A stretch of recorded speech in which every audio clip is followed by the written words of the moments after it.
Hi everybody, it's FIBO Group and you're watching to the Market Watch review. Global stocks have fallen from their record highs in recent weeks due to investor concerns over COVID-19 harming the economy and central banks pivoting toward fighting inflation.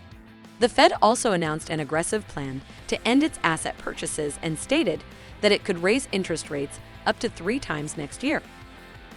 Europe is facing increased lockdown risk as the UK Health Secretary Sajid Javid has refused to roll out more drastic measures prior to Christmas. The Netherlands, however, returned to lockdown while other countries are taking additional precautions to stop the spread of Omicron. The commodity-linked currencies suffered and the lira fell to another record low, after Turkish President Recep Tayyip Erdogan promised to keep reducing interest rates. Investor sentiment fell Monday due to rising global Omicron infection rates and turmoil for President Joe Biden's economic agenda. This led to selloffs of stocks, equity futures, and oil while strengthening sovereign bonds.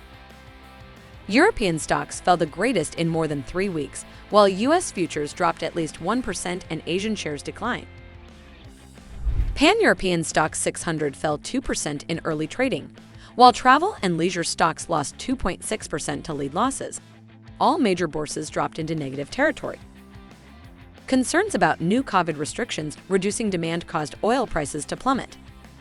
Brent crude oil, the global benchmark, fell 4.1% to $70.50 per barrel, while West Texas Intermediate crude fell 4.6% to $67.47 per barrel.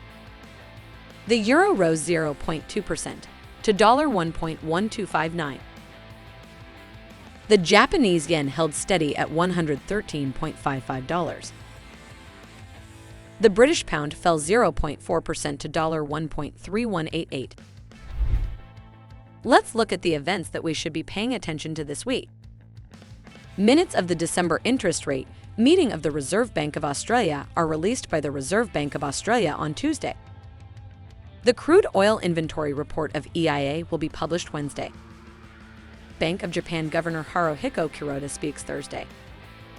U.S. consumer income, new home sales, and U.S. durable products, University of Michigan consumer sentiment, and initial jobless claims will all be announced on Thursday. Finally, the U.S. markets will be closed on Friday. European markets close earlier. That's all for me. Closely monitor the news background and be prepared for all the surprises of the market.